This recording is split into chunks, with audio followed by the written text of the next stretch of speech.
Hello, Lolo, come by and welcome back to another Marvel Snaps Decks of the Week. These decks are ones that I've found from people hitting Week 1 Infinite. Each one of these decks is hit Infinite. I just quickly browsed Twitter and YouTube to find some decks that have hit Infinite. There's some interesting fun decks in here, and there's also some boring decks. I just wanted to make sure I covered everything, so let's get into the deck, shall we? So the first deck is the deck I used to hit Infinite, which is like a Silky Smooth. You've seen a lot of people probably playing Silky Smooth the last couple of days because the deck was already in an okay spot, and then you get Angela in here. It's just another win condition. Pretty nice. Obviously, my tech on it always is put Negasonic in here. And then Cannonball, if you don't have Cannonball, could easily be Vision. For some reason, I just don't get on with Vision. And I wanted another tech option, so I went with Cannonball. Pretty much the only change from most of the versions. Next up, like I said, some boring decks here, just standard discard, still pretty good. Meat got a nerf this week, but it's one power, it doesn't really matter. Apocalypse was last week, got a nerf. Deck's still really good. I like the version with Helicarrier and Collector over like standard discard. Yeah, but that's the standard stuff. Don't really need to talk much about discard, everyone knows about it. Next up, we kind of got like this Loki deck. You've got Baron in here. It's pretty much the only difference over it.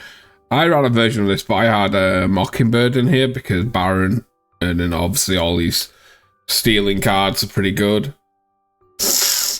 I've really enjoyed Baron. I feel like he's a fun card to have at the moment, and the rest is just kind of standard, right? You got Elsa and you got Hope, Kay, and you've got like Quinjet, Snowguard, Cable, Coulson, stuff like that to just steal cards and add more cards for your Loki.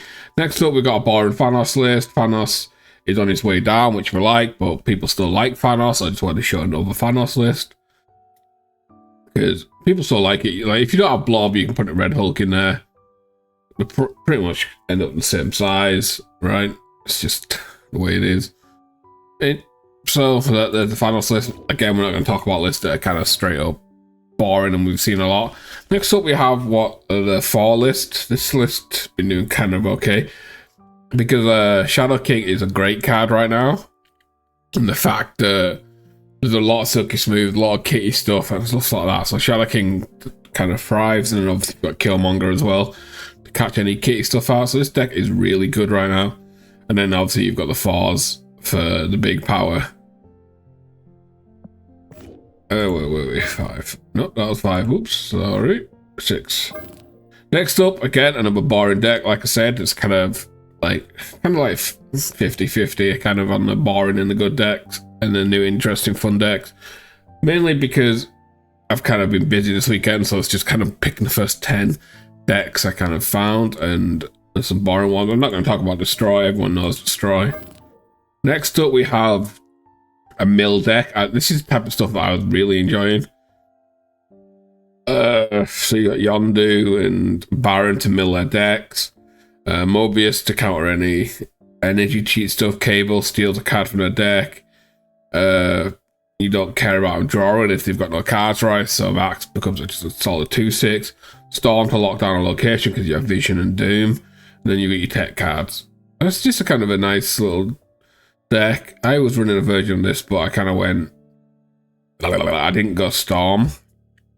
I had Gladiator in there because I just kind of wanted more stats and more ways to mill the decks. Next up, High Evo Sandman. Okay, hold up. I was about to call this a boring standard Sandman deck. I mean, a boring standard High Evo deck, but honestly, it's interesting. So obviously, you want to play your 1s down early, get your magic down, Sandman on 5, and then, you know, use your Hulks if you can. Kind of interesting. You got a Cull Obsidian here for some big stats. This is an interesting take on High Evo. Okay, I like that. I like that a lot. Where are we up to? 9. This one is a Shuri list. So it's actually surprising that they've got Shabazz in this list, but like,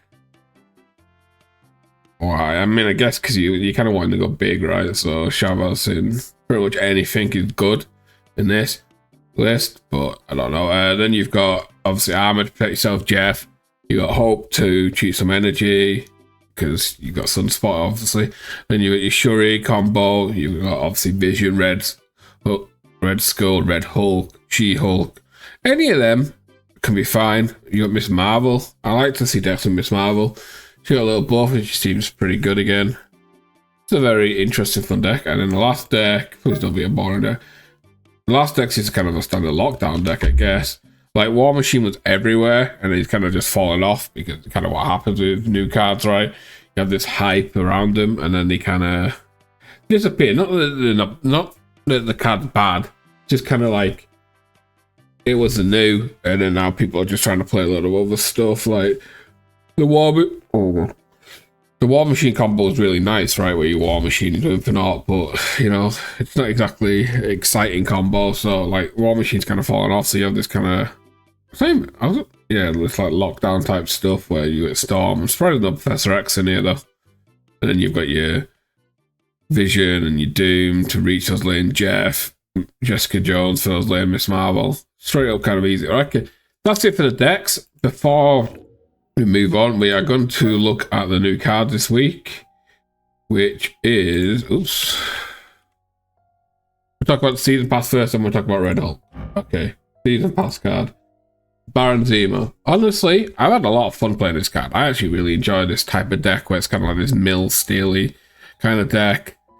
There's questions about when is best to use it. Like, honestly, I've seen people say the best time is to use on 6, which I completely disagree with. Mainly for the fact that you don't know what you're going to get. Right. You can have a good idea what the possibilities are when you know what deck you're against, right? You have the possibilities. You know the possibilities that could be in the deck, but you don't know what they've drawn, right? So you could get a good card, you could get a bad card, it could throw you off. I like to use them on 4 or 5, so then you have a turn to see what you need.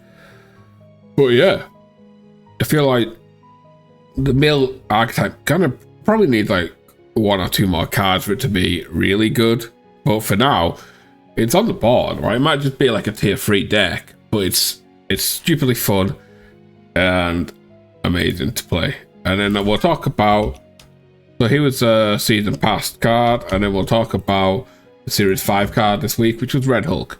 Honestly, I didn't rate this card before the season started, because I'm just kind of bored of point slam cards. That's the only reason I don't rate him.